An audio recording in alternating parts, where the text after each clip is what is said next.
Welcome to Reform Gangsters Live. And if you like the content, don't forget about my Patreon page. The membership start at $1. And also don't forget about my merch. Check out my store. I got some really cool stuff. So I'm going to be taking some questions live. I have some questions here that were already sent in. I'll try to get to them all. The first one says, what do you think about Anthony Stenter getting released the other day? You know, he did a lot of time. I mean, he got, they got convicted for like 10 murders. I mean, they were a crazy crew, the Mayo crew. They were killing a lot of people. I mean, they killed way more than 10 people. I mean, those are just the bodies they got convicted of. What do I think? I don't think he's going to cause any harm when getting out. I mean, he's older than me. He's in his late 70s. I don't think he's going to get out and start killing people or be active in the mob. I mean, he's on lifetime parole. Is he capable of committing a murder? Most definitely. But will he? I doubt it. I don't think he's going to be active. I mean, I'm sure a lot of his victims' families probably wish he's still in prison, but this is the age we live in now. Very liberal courts, very liberal parole boards, and they're letting people out and not even putting people away. So, yeah, definitely. Did you know anyone from the DeCavalcanti crime family? Did you ever meet the real Tony Soprano? So, it's funny because I did know, I knew the boss, Sam the plumber, and how I knew him was he, in the early 80s, when my father had his restaurant in North Bay Village in Miami, he lived right near there, and he would come to my father's restaurant for dinner.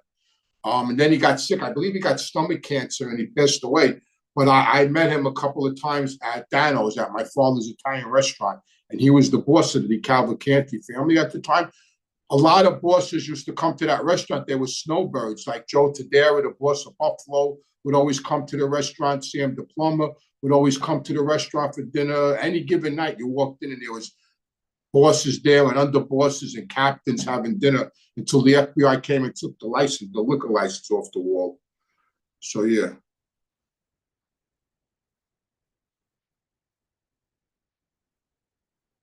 I never been to New Orleans. I had met guys from New Orleans, and in the early 80s, we used to stay at the Diplomat Hotel in Miami. And my father had a union in New York, the Tapers Union, the Sheetrock Union, and he used to meet wise guys from Orleans and in the Dip, and they were big. And a couple of them times they would have mustaches and goatees. And once I asked my father, I said, "Who's these two guys you're talking to with the goatees?" He goes, "They're wise guys from New Orleans." I said, "They got goatees?" And he goes, "Yeah, they grow mustaches and goatees down there." Of course, in New York, that was frowned upon by wise guys. That facial hair, crazy, right? So then this one says about Neil, were there multiple brothers? My grandfather and aunt lived near him in Staten Island. My aunt said Neil's son always asked her out. I don't know if Neil had any brothers or sisters. I never met any. That's a good question. I don't remember. Any brothers and sisters. Buddy, of course, I was very, very good friends with his son. I just got a recovery question about how I dealt with the 9th step, which is the amends step. Make amends to people wherever possible, except when to do so would injure them or others. It was tough. It was tough. I had to make a lot of amends. It was tough. The 8th and 9th step were tough, but you know what? After I did the 8th and 9th step, it sort of relieved me, because the 8th and 9th step, you got to understand, those are for you. You're making amends to other people, whether they accept your amends or not. That's on them. You're doing it to free yourself of the guilt and shame of active addiction. So you always got to remember the steps are for you.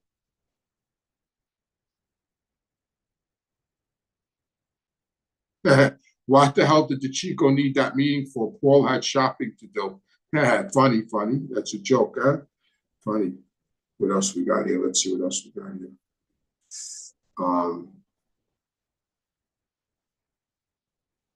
Good morning. Are you familiar with people in methadone clinics, like going into one, reaching out, right? Comfort zone. No more. I don't really know anybody that's on methadone anymore. years ago, a lot of my friends were in the methadone program. Now it's all Subutex and it's all maintenance now. It's all Subutex they have so many different kinds of opioid things now besides methadone. But I do get people in my detox now that detoxing from methadone, but not many, and they're all from up north.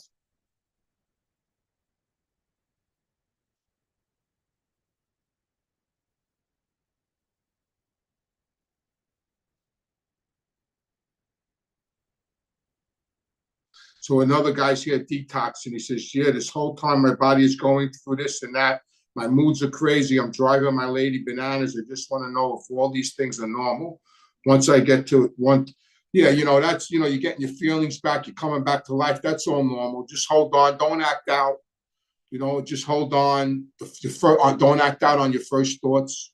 It's difficult. Recovery is difficult."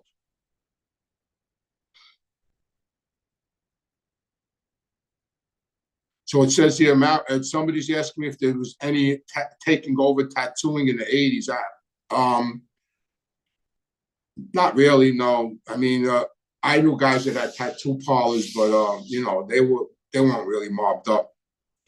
Did Fat Andy ever watch Goodfellas? Yeah, he did. When he got out of jail, he watched it. Definitely watched that. And The Godfather. We took him to a matinee showing to see The Godfather when it came out. Is it true Nino Gadji was at your wedding? Yes, he was at my wedding. He was at my wedding with Paul Castellano. They all came to my wedding. Paul came to my wedding in 1977 with all the captains, and they sat at one big table. My father and Tony Lee set up one big table for Paul and all the captains. And as a matter of fact, they all came in at the same time, actually. And I was brought over to them and introduced to all of them. Matter of fact, that might have been the first time I met Nino Gadji. I think it was definitely the first time I met Paul Castellano. Neil wasn't at my wedding. He was the only one that wasn't there. He was in prison. He was in federal prison at the time, but he did send me a gift with him and Joe Show the Cat sent me. They gave me money and they sent me to Vegas on my honeymoon with all expenses paid.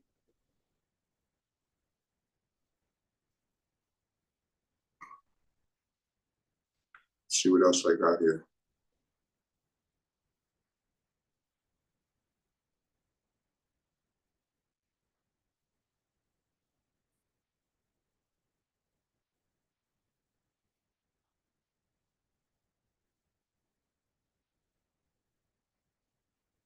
Anything else coming in?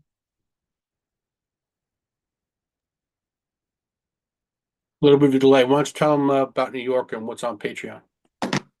So I was in New York for the past 2 days, doing a lot of filming, doing a lot of great content. I have a big mob tour coming out of the St. John Cemetery. I went to a lot of interesting graves, and I told a lot of interesting stories. Yesterday, I was in Manhattan. I was in front of a lot of social clubs where I told some stories. In front of the Ravenite, I was in front of the Chins Club on Sullivan Street.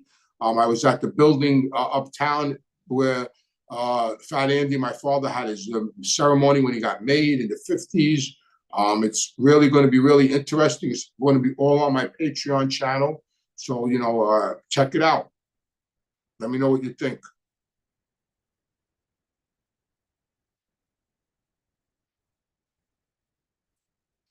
All right. I guess nobody's coming on. It's Saturday afternoon. Everybody's out. Summer.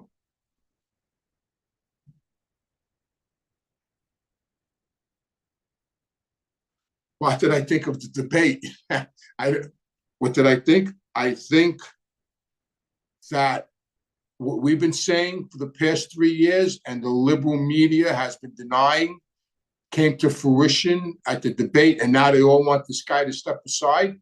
I think that it was a setup. I think they knew this was going to happen. They want him out of there if they can. I know it's going to be hard for them to get him out of there, but I was not surprised. I mean, I was not surprised that he's a bumbling, senile, demented old man. I mean, and it just came out. Now that now the whole world knows what we've been saying for 3 years, that this guy is incompetent.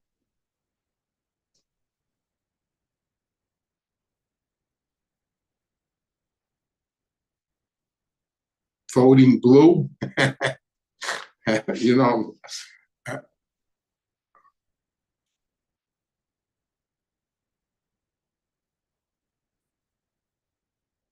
here we got one here now. Hold on. How do you feel about your dad not helping you getting straightened out in the 70s and 80s? Are you glad he didn't let you, or do you wish he would have? You know, that's a good question. You know, when the books first opened, I was in my very, very early 20s. As a matter of fact, I was 22, I think. And I wanted to get straightened out. You know, I got to be honest. I really did, you know, and I had arguments with him, you know, that he didn't put my name in. You know, he put, you know, but he didn't really want to straighten anybody out. Then he put Nikki's name in, and when Lenny got straightened out, and then, you know, then Mikey Gal got straightened out, Tony's brother and Tony's cousin Sonny got made, and a lot of my friends started getting made. Guys I knew that were a little buddy got made, Alley Boy Persico, Michael Franzese. You know, my generation guys, my age group guys started getting straightened out. I was a little upset, but I guess, you know, he did it for my own good. You know, like, I don't think I was ready then to get straightened out, you know, because I was still partying. I was out all the time. You know, I was a woman. I mean, I didn't have bad habits then, you know, like I was still all recreational, but I guess it was his way of protecting me, I guess, at that time. So yeah, I was upset with it, but I learned to live with it. It was fine, you know. Then we went to Florida, and then he got arrested, and you know, then stuff happened, and then later on, I got proposed. So you know, if I didn't cooperate, I would have definitely been straightened out. I mean, there's no doubt about it. Eventually, I mean, I would have definitely got straightened out. I was already proposed and everything, but yeah, I was upset when the books first opened and he didn't propose me. But it wasn't because it was, I guess he thought he was looking out for me, you know, wanted to give me some more time to mature, whatever. But yeah, I was upset. Did I get along with Lefty from Mulberry Street? I got along with everybody on Mulberry Street.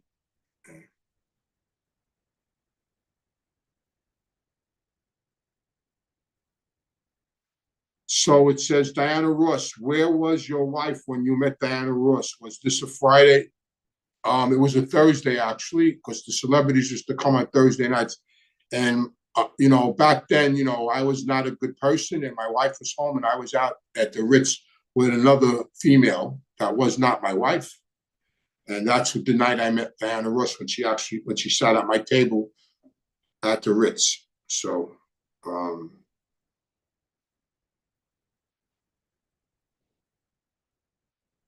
so do I know Peanuts from the Colombo family? Yeah, I actually do know Peanuts from the Colombo family. Yeah, he was away with me. So do I like doo-wop music? Yeah, I like some of it. I definitely like doo-wop music. Yeah. Do you think Tato was mad at Sammy for the hit on Paul? Is that why he gave up the captain position? You know, that's a question for Sammy. You know, I haven't discussed that with Sammy, but if Tato didn't know about it, I'm sure he was upset with him, and that could be that could definitely be true. I don't know. That's a good question, and I'm going to ask Sammy that question. That's a great question. Any stories about Fritzy Juvenile? I know Fritzy all my life. Any stories? Forget it. I know him since I'm born. He was great friends with my family. He did time with my own man. I did business with him throughout the years. We were edging off sports betting to him. We had a big bookmaking business, and we used to edge off to his office. He was our edge off guy. You know, he got indicted for shooting that cop. He beat the case. I mean, yeah, I know Fritzy Juvenile really good. He was with the Genovese family, really good guy, sharp guy. Thanks, Miami, for the donation. Meadow Miami for the donation. I appreciate it.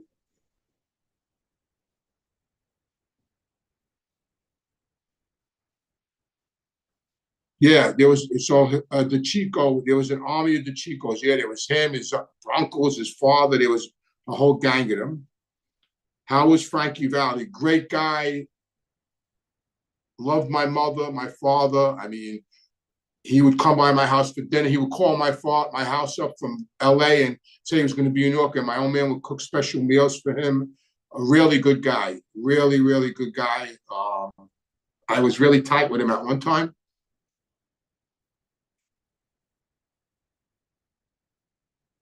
Did you know Frankie Romano? Yeah, of course I knew Frankie Romano. He was married to my cousin, Frankie the mechanic. It was the same Frankie Romano. I only know one. So I definitely know him. There's got to be somebody from the neighborhood asking me this question. No. I have no information about who the informant was that gave up the apartment upstairs. To this day, nobody knows. They assume, but nobody knows for sure. They never released it. They never revealed it. Who knows? It could have been anybody. What part of Italy is your family from? Well, my father's family is from Naples, and my mother's family is from Sicily. My father's family is actually from the same town, excuse me, that the Gottis come from. They were paisans. John Gotti's father used to always refer to my father as paisan because our families came from the same town in Naples. My mother's family came from Sicily. Thank you again, Meadow Miami, Mammy, for your second donation. I really appreciate that. It all helps.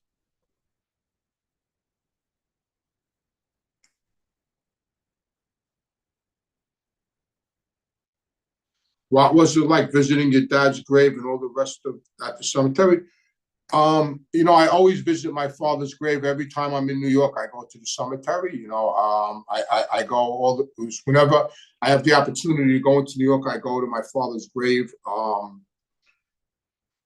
It's sad. I mean, to go to my father's grave, I wish he was still alive. I mean, my whole life would be different, But and the other graves I went to, it was interesting, because these are people that I heard stories about. Some of them I didn't know. Like I never, some of them I met, some of them I didn't know, some of them I had relationships, some of them I didn't. It was really cool going to like Lucky Luciano's.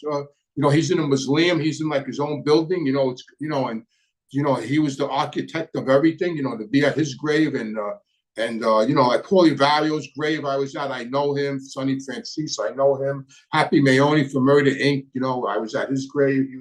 He was my first wife's uncle. It was cool.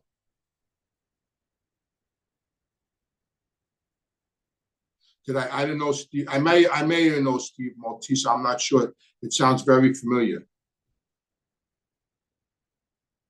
Were there any Sicilians in Gotti's crew? Oh yeah, definitely. There was a lot of Sicilians. There was a lot of Napolitans and a lot of Sicilians. John was Napolitan. Yeah, there was Sicilians. There was for sure. Lenny Di Maria was a Sicilian. He was in his crew. John was his captain for a while.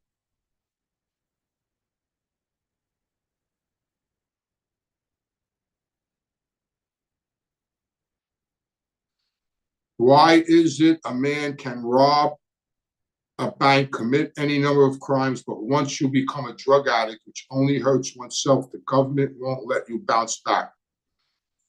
I don't know, it's just a stigma, the drug addict stigma, I don't know. Hey, Anthony, did you have any connections with any Irish mob guys? We had connections with the Westies. Tony Lee was on the case with them, when they shot the union guy. Later on, I mean, I had more to do with the Westies when I was in federal prison because Kevin Kelly, who was a member of the Westies, was my cellmate for years in Schuylkill, and we became very, very close. He's a really good guy. I mean, I really got close to him.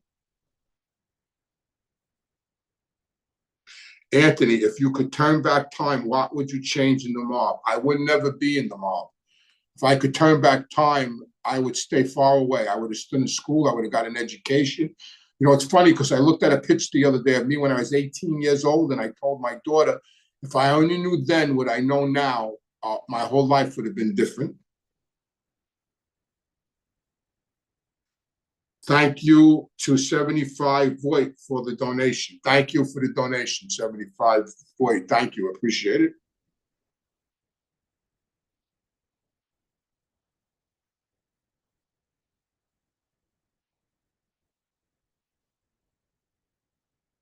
Did you know any of the Mayo crew? Yeah, I knew all of them. I used to go to the Gemini with Tony Lee and Fat Andy. I used to go there. I knew Roy DeMayo. I knew Roy DeMayo. I mean, I didn't know him well, but I knew him. I mean, he knew who I was. I knew who he was. We said hello to each other. I mean, I never hung out with the guy.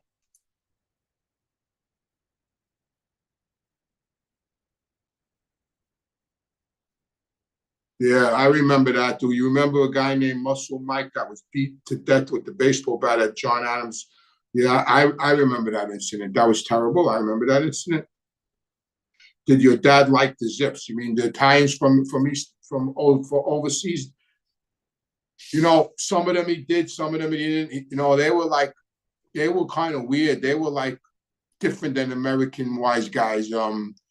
But he got along with them. He knew them. He respected them. But yeah, some better than others. Thanks, JB, for the donation. I appreciate it. Thank you. Can you talk a little more about Neil's son being afraid of John with the dad like Neil? Why would he be afraid of anyone in his life? His thing was he used to tell me, when I know my father dies, this guy's going to kill me. He knew he was safe while his father was alive, but he always felt that once his father died, that his life would be in jeopardy. I guess there was a little jealousy going on there. Like John was very close to Neil, like a son, and the proof of the pudding is that once his father died, Buddy ran away. Buddy didn't run away when his father was alive. Buddy ran away after his father died. So Buddy knew he was safe while his father was alive. But once his father died, he felt differently. And I never agreed with him. I never heard anything about him getting killed or being disliked, but that's how he felt. Did you spend much time in Boston? No, I've been to Boston. I didn't spend a lot of time in Boston. I've been there a few times, but that was it. But I never spent time there, no. Do patients in your clinic ever discuss with Vivitrol? Yeah, a lot of people I know get, a lot of patients of ours get Vivitrol shots once a month. It's recommended. I mean, if that's what you need to stay clean for a while, yeah. I mean, I believe in total abstinence, but yeah, Vivitrol is picking up some steam. I know some kids that get the shot once a month. Yeah, it's recommended. Any dealings with the mob guys in the lower side of the Williamsburg Bridge? Yeah, a couple of Bonanno guys we did business with that had a club there. Johnny Green had a club down there, and a couple of guys had clubs in Greenpoint. So yeah, we did some business with them. I knew a couple of them. Did I have any dealings with J.J. Garino? Yeah, we grew up together. We hung out together. We were friends. I never really did business with him, like not serious, but we were friends. We had a couple of beefs when we were younger, but then we became friends. It's a shame, he got killed. But I like Johnny. I like Johnny Garino. I liked him. We were close. What was Peter like when I was growing up? I don't know which Peter Peter Sakara. He was crazy. Okay, so I come to the end, and if you want to join my Patreon, we do this once or twice a week. We dive deep into the topics. It's a lot of fun, and you can join for $1. So go to reformgangsters.com. And Pete and Jeannie Gotti, that was the question. The last question, what did I think of Pete and Jeannie Gotti? I thought Pete was a weasel, a punk. Should have stood in the sanitation department. Jeannie, gangster, great guy, love Jeannie, a lot of fun, tough guy to this day. A really good guy. Pete, not so much. So with that, I just want to say have a good day, stay safe until we meet.